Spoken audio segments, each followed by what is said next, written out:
And now let's look in on our good friend and host, Dr. Watson. Come in. Ah, there you are, Mr. Bartell. Evening, Doctor. Just in time to join me in a cup of coffee. Draw up your chair, young fellow, my lad. Thank you. Ah, that's it. Well, Doctor, you told us last week that tonight's new Sherlock Holmes adventure takes us to the south of France. That's right, Mr. Bartell. The south of France in the year 1900. A beautiful playground bordered by the bluest of blue seas and populated with an extraordinary cross-section of cosmopolitan Europe. Rich man, poor man, beggar man, thief. All of them attracted by that Riviera paradise.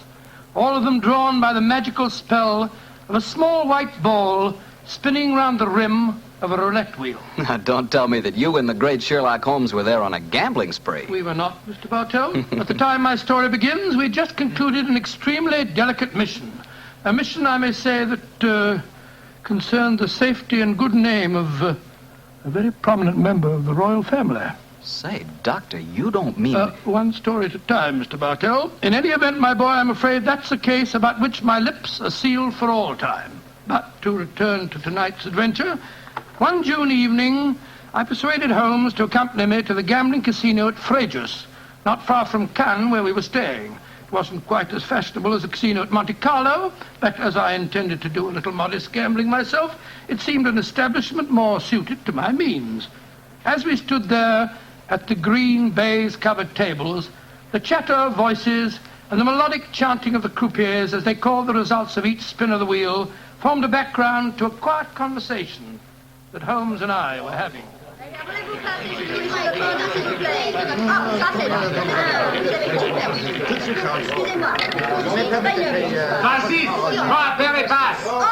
Lost again, Watson? Oh, confounded. That number 10 must come up soon. Oh, why not cut your losses, old fellow, and come for a stroll with me on the waterfront? Well, just a big wait. A couple more bets, Holmes. I have a feeling that 10 is bound to come up in a minute. Watson, I believe the blood of a gambler courses through your veins. Oh, there's no harm in taking a little flutter once in a while. Why don't you risk a few francs, Holmes? No, thanks you, my dear chap. The law of averages convinces me that my money is safer in my pocket. In any case, I'm a little dubious as to the integrity of this particular casino. Well, what makes you say that? Well, you will observe that this roulette wheel has a 00. Most continental wheels have only a single one. It would indicate that this house is extremely concerned with its percentage. Mesdames et messieurs, faites vos jeux. Oh, just 2 more turns of the wheel, Holmes, and I'll take that walk with you. Oh, you Mrs. Here spielen. Why do you not play from the other side of the table? Why must you always stand next to me? Hello.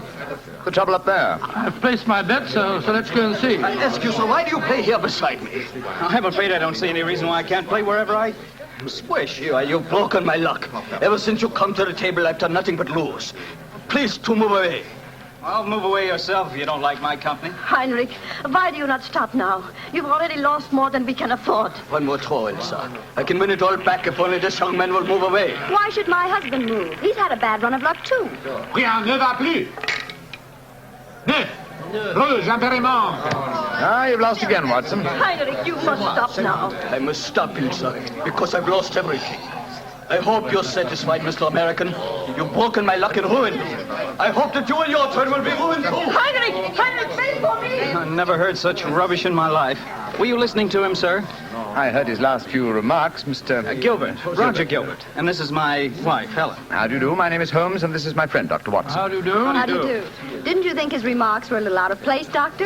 I certainly did, Mrs. Gilbert. I don't see how he can possibly blame your husband for his run of bad luck. I didn't like the look on his face as he left the table, though. Have you any idea who he is? His name is Schneemann. He's staying at the same hotel as we are. I've never spoken to him, but I've heard him being paged there. Well, he shouldn't gamble unless he can afford to lose. Well, I'm losing, darling, and I can't afford it. Oh, but I can let you have more money. You know that. Oh, no, Helen, I may have married an heiress, but I'm not going to use her fortune to gamble with. Oh.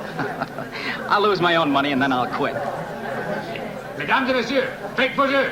Your last bet, Watson? Yes, Holmes, this time I know that number 10 is going to come up. It's got to.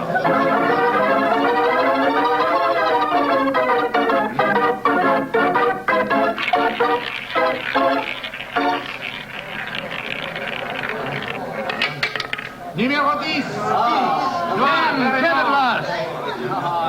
I've lost again, darn it. Helen, this is my bad night. Why don't you stop now, dear? Holmes, I've made 350 francs. On this throw of the wheel, old fellow, but as you've lost some 500 francs doing it, I can't say that your profits stagger me. Oh, Mr. Holmes, I can see that you're no gambler. I'm afraid not, Mrs. I Gilbert. wouldn't say that, Holmes. You may not like roulette. You've taken a good many chances in your life with long odds against you, too. Well, nevertheless, old chap, in the sense that Mrs. Gilbert means it, I'm not a gambler. Say, what's the commotion over there? That German woman with a crowd forming around her. Yes, the wife of that man that said I ruined it. Attention! Attention! Est-ce qu'il y a un docteur dans la salle? There must be trouble. He's asking for a doctor. Doctor, come along, then. Will you excuse me, please?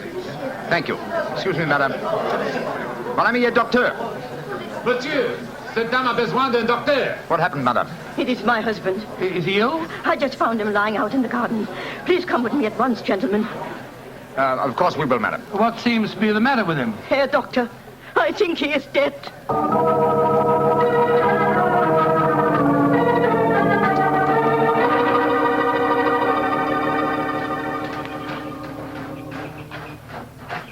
He's lying by that tree, Doctor. Please see if you can help him. Somebody else seems to be on the scene before us. Who are you, sir? I am Monsieur Chevret, director of the casino. Do any of you know this poor man? I am his wife. Is he dead? I am afraid so, madame. Let me look at him. I'm a doctor. Was your husband gambling in the casino tonight, madame? Yeah, he was. Poor Heinrich. He lose everything that we have. I'm afraid he's dead, madam. Shot through the heart. Oh, du lieber Gott. Suicide, Watson? Yeah, looks like it. Yes. Powder burns on the shirt front, revolver clutched in the right hand, fingers in a natural position. The angle of the wound settles it.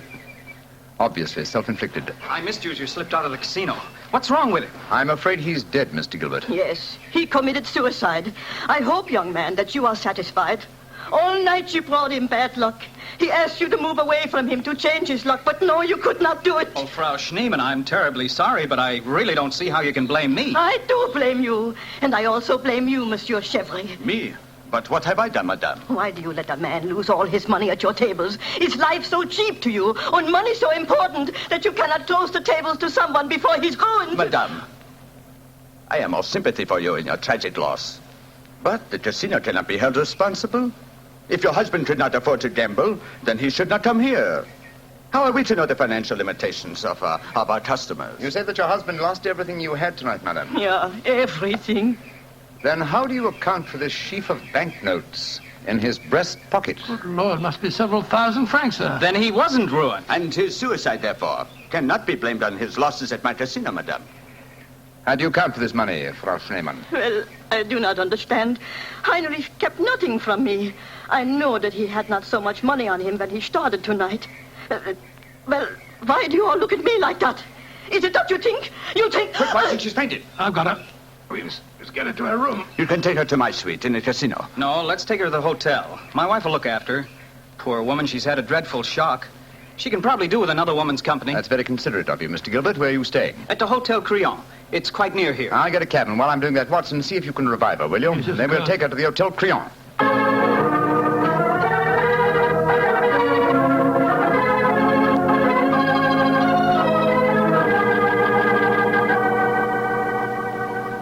Very kind of you, Mrs. Gilbert, to let us bring the poor lady into your suite. Well, it's the least I can do, in spite of what she said about Roger bringing her husband bad luck. I'm sure she'll need your help when she wakes up, Helen. Yes, I think you'll find that she'll sleep for some hours. I gave her a strong sedative. Well, we were just about to have a drink, gentlemen. Do you care to join us? Oh, thank you, sir. Well, that'd be very nice, Mr. Gilbert. Roger was just telling me that quite a large sum of money was found on Herr Shaman's body, Mr. Holmes. Yes, Mrs. Gilbert. Several thousand francs. It's very puzzling, Holmes. Why should a man commit suicide with so much money on him? I think the answer is obvious. He didn't. What on earth do you mean? Well, the money was placed there after he had shot himself. The banknotes were in his breast pocket, if you remember. Hardly the usual place to carry money. Though it is the easiest pocket for someone to insert it without disturbing the body. But why on earth should someone place money on him after his suicide? To prevent the casino from getting a bad name. I've heard of it being done on several similar occasions. Gives the impression that the unfortunate victim had other motives than gambling losses to account for his suicide. Great Scott, you mean that one of the casino employees found the body lying there and slipped the money in his breast pocket before we arrived on the scene. As you know, my dear Watson, I'm not a gambling man, but I'll lay you 100 to 1. That is what happened. Well, that's a new one. Well, here are your drinks, gentlemen. Thank you. Thank you, sir. Thank you. Say, Helen, Mr. Holmes has given me a brainwave. Another one? What is it this time, Roger? Now, I've been losing very heavily tonight. Roger, I've told you, if you need money, I'll be only... But I don't. I've got a scheme for making some. I'm going to gamble again tonight after dinner.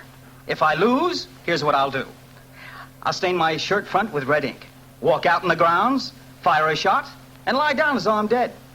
I'll wait for someone to come along and stuff my pockets full of banknotes. Not a bad idea, Mr. Gilbert. I think it's a darn good one. What do you say, Mr. Holmes? It's a whimsical one at any rate. Who knows?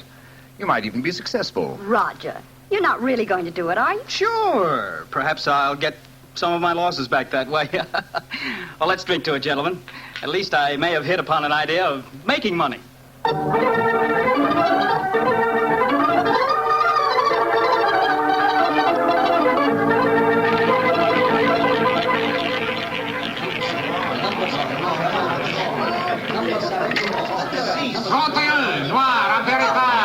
My dear Watson, you'll have to work hard at your practice when you get back to England.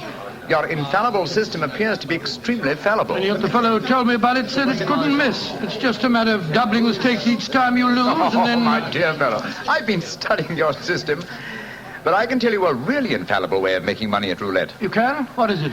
Well, own the gambling house and operate the tables yourself. The odds would be all in your favor. Oh, what a brilliant suggestion. I was a gambling house and operating to it. Not gambling for tonight, Watson? It's nearly 11 o'clock. Yeah, I think so. Let's take a stroll round the other table, shall we? By the way, old fellow, the young American, Mr. Gilbert, was losing heavily again tonight. He was? I wonder if he'll try that trick that he threatened. The one with the red ink and the shot in the night. I shouldn't be at all surprised. As a matter of interest, I saw him leave the tables about half an hour ago. Here comes his wife on the arm of Monsieur Chevrier, the director of the casino. Good evening, Mrs. Gilbert. Monsieur? Bonsoir, monsieur. Hello, Mr. Holmes, Dr. Watson. Monsieur Chevrier is giving me a personally conducted tour of the casino. It's quite fascinating. And it is quite fascinating for me to have so beautiful a woman on my arm, mademoiselle. I know that I am the envy of all the men in the room. Oh, stop flattering me so much. I'm not used to it.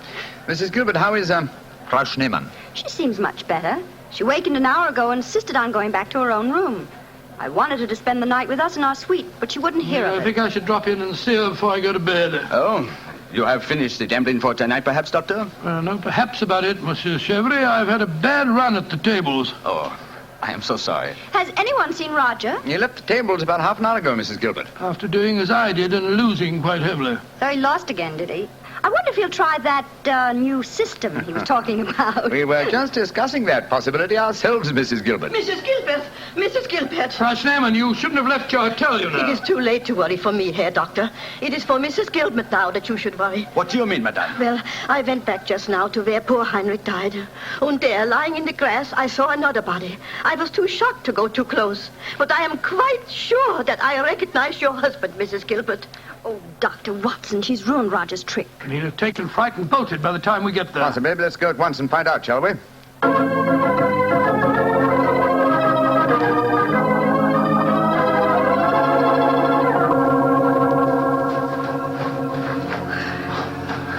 He hasn't gone. He's still lying there. It's a most convincing spectacle. That red ink really does look like blood.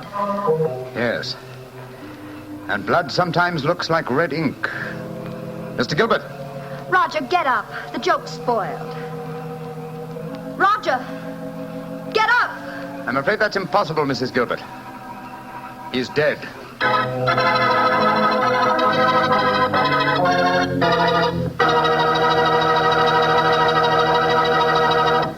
Dr. Watson's story will be continued in just a second, which is all the time I need to tell you that the easiest way I know to transform a simple meal into a feast is to serve that meal together with Petri California Sauterne.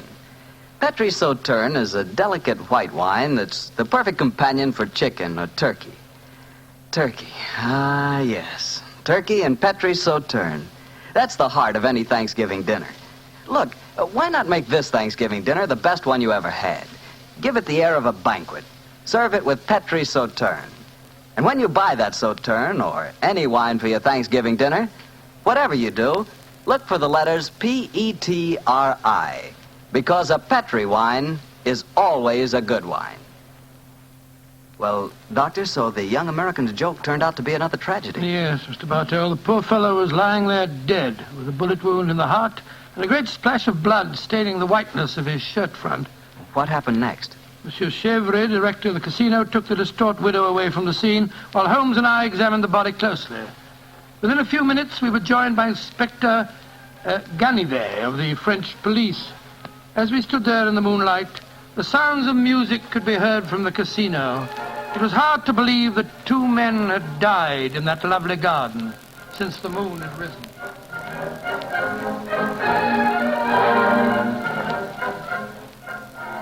Monsieur Holmes, you and Dr. Watson have concluded your examination? Yes, Inspector Ganivet. Will you favor me with your observations? You say that you are certain that this is not another suicide? I'm sure of it, Inspector. Look at the wound. The bullet entered the body at a direct right angle, whereas a self-inflicted shot is always fired obliquely. Yes, that is so. Then you suggest that this man was shot from above as he lay on the ground pretending to be dead? I'm convinced of it. Why, Monsieur Holmes? Well, for two reasons. Though it's impossible to be sure without a laboratory test, I'm certain that beneath those blood stains are stains of red ink. Look for yourself, Inspector. Yes, indeed it does look like it. What is your other reason for being certain that this man was shot as he lay here pretending death? Show him the banknotes, Watson. Here you are, Inspector. We found them stuffed in his breast pocket. So, banknotes with a bullet hole through the middle of them. Very illuminating. Tell me, gentlemen, how many people knew of this little plot you have told me about, this plan of the dead man's to pretend to be shot? Just 3 people, Inspector. Dr. Watson, myself, and Mrs. Gilbert. Alors, then the answer is obvious. You and your friend are innocent. It must be the wife who killed him. No one else knew of the plot. I'm not so sure of that. Frau Schneemann, the dead German's widow, was in the next room when Gilbert told us about his plan. She might have heard, though I could swear that she was asleep. I gave her a very strong sleeping draught. From what you have told me of her husband's suicide, she might easily have had a motive for murdering this man. Come, gentlemen. Surely it's obvious who murdered Mr. Gilbert. Who, Monsieur Holmes? Well, it's certainly one of the 2 widows. Since there seems to be some doubt in your minds, I suggest we return to the casino. I can promise you the answer to your question within a very few minutes.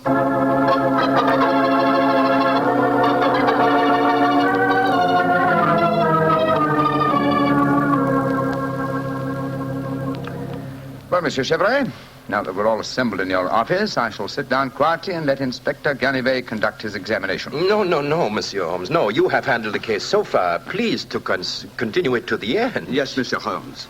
I should appreciate it. On behalf of the casino. Very well, gentlemen. It won't take me long. Frau Schneemann, Ja, Herr Holmes. what time did you leave your hotel tonight? Well, I do not know what time it was. Well, what made you leave it? I could not sleep. I knew that they had taken poor Heinrich's body away, but I felt that I must walk back there. It was the last place I saw him alive. How close did you come to Mr. Gilbert's body when you saw it lying there? Oh, close enough to see who it was. Then I ran into the casino to tell his wife. I knew what had happened. How did you know? You say you didn't come close to the body. I could tell by every line of the body as it lay there. I could tell because I knew that poor Heinrich's death would not be avenged. Thank you, Frau Schneemann. That will be all. You may go. Monsieur Holmes, she has no alibi. Surely you should Inspector stop her. Ganivet, if I'm to conduct this investigation, I must do it my own way. Pardon, Monsieur Holmes. Please continue. You may go, Frau Schneemann. Mrs. Gilbert, Yes, Mr. Holmes. where were you prior to our meeting in the casino tonight, just before we discovered your husband's body? After I left the hotel, I walked over here along the seafront. Can anyone verify that statement? I suppose not. I didn't meet anyone that I knew. And what did you do when you arrived at the casino? I played a little chemin de fer. A few moments later, Monsieur Chevre came over to the table and asked if he might escort me over the club. 10 minutes after that, we walked into you and Dr. Watson. That is quite true, Monsieur Holmes. I can swear to it. Thank you, Mrs. Gilbert. I'm sorry to distress you with these questions. You may go. I'll wait outside, Mr. Holmes. I must know what happened. Wait for me there, madame. I shall join you in a few minutes and escort you home. Well, another suspect with a poor alibi, eh, Ganivet? I must say, Monsieur Holmes, your methods puzzle me. It seems to me that both those women should be watched. Yes, I agree with the Inspector, Holmes. Please don't worry, Inspector. I've asked 2 of your plainclothes men to keep an eye on the ladies. And now, Monsieur Chevre, I'd like to ask you a few questions. Ask me any questions you wish, Monsieur Holmes. Thank you. You will agree that it is the custom of the casino to put money on the bodies of suicides after their death, to give the impression that gambling losses were not responsible for the tragedy. Well, I do not think... Oh, come now, Chevre. I know that is a fact as well as you do. Exactly. Now, on those rather gruesome occasions, whose responsibility is it to secrete the money? Yours? Or do you entrust the matter to an underling? I do it myself. I see. Did you place the money on Herr Schneemann tonight? Yes, monsieur, I did. And did you also perform the same service on the body of Mr. Gilbert? No. I knew nothing of that death until a German lady, Frau Schneemann, come running into the casino. Excuse me interrupting, monsieur. Of course, Inspector. What is it? I think that you are wasting time. It is obvious that Madame Gilbert committed the crime. She knew of her husband's plot, she had no alibi, and she had the motive. For is not marriage itself the greatest of all motives for murder? Oh, my dear Inspector. How very cynical. Madame Gilbert did not kill her husband. I know it. And what is your opinion, Watson? It's that German woman. She had no alibi either. And remember, she was half mad with grief. Mr. Chevre, you say that you know Mrs. Gilbert is not guilty. How do you know? I was with her myself at the time the murder was committed. Oh, indeed. How very interesting. And what time was the murder committed? Well, it was... Our investigations have never established what time the murder was committed, Monsieur Chevre. I'm afraid you've walked into my trap. You've given yourself away. Great Scott, Chevre, it was you. Chevre, I've known you a good many years, and this is going to be a hard thing to do. I am going to arrest you. Oh, no, you're not, Delivery. Put down that revolver, sir. Do not be frightened, Doctor. I am not going to shoot you. Chevre, why did you murder Roger Gilbert tonight? Surely you know that too, Monsieur Holmes. Because I am in love with his wife. She's young, beautiful, and rich. It did not occur to me until I saw the young fool lying there tonight pretending to be dead. In my profession, it is natural that I should carry a revolver. What was simpler? Mr. Gilbert gave me the perfect opportunity. I could not resist it. Put down that revolver, Chevre. Why are you all so frightened? Surely you know how I am going to use it this time. I think so, monsieur. But it's a coward's way out. What an unperceptive remark for such a perceptive man. No. No, all my life I have been a gambler. I gambled tonight for the highest stakes of all, and I lost. No. No, I am not afraid to pay for my losses. Au revoir, monsieur.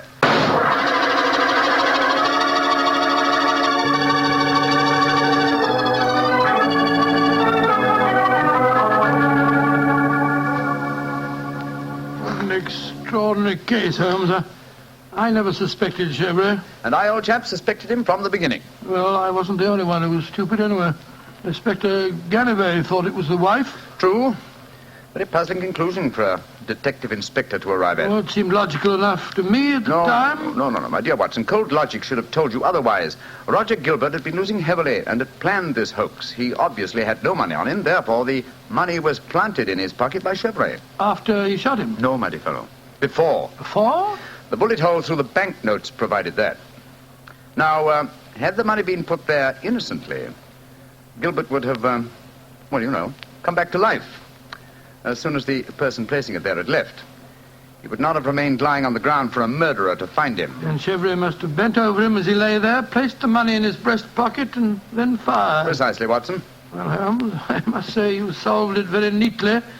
You've told Inspector Ganivet that you wanted no credit in the case. Naturally, publicity would be unfavorable. If you remember, no one is supposed to know that we're in the south of France. I'm certain that the inspector learned a few tips about detection tonight. Possibly, old fellow. And I hope that you have learned a few things about gambling. How do you mean, Holmes? Well, you're backing the wrong color. A gambler is usually superstitious, and superstition... Well, I should have told you what color to follow tonight. I still don't understand you, Holmes. I was playing number 10. Exactly. Number 10 is black. You should have followed a red color tonight, old fellow. The color of red ink. Red ink. And blood.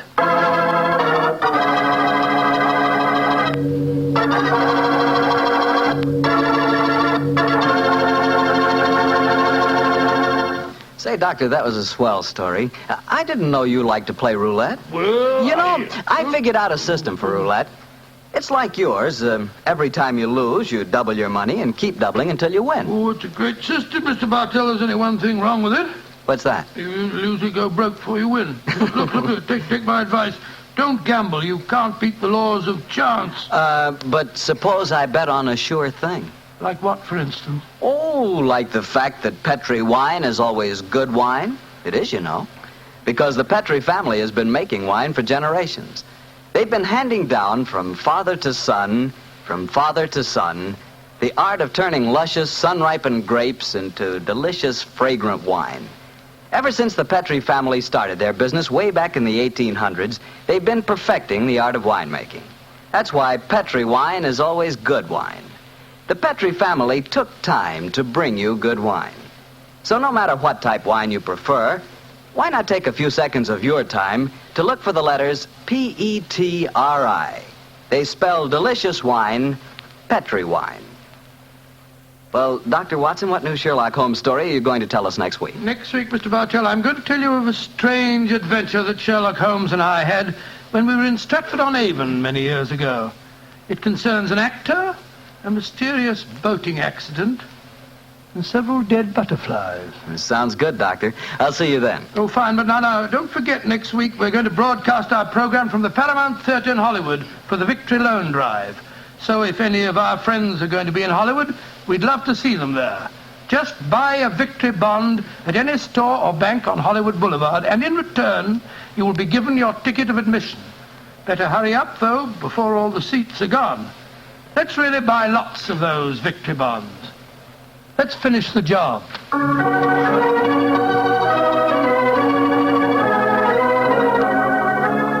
Tonight's Sherlock Holmes adventure is written by Dennis Green and Anthony Boucher and was suggested by an incident in the Sir Arthur Conan Doyle story, A Study in Scarlet. Music is by Dean Fossler. Mr. Rathbone appears through the courtesy of Metro-Goldwyn-Mayer and Mr. Bruce through the courtesy of Universal Pictures, where they are now starring in the Sherlock Holmes series. The Petri Wine Company of San Francisco, California, invites you to tune in again next week, same time, same station. This is Harry Bartell saying goodnight for the Petri family. Sherlock Holmes comes to you from our Hollywood studio. This is the Mutual Broadcasting System.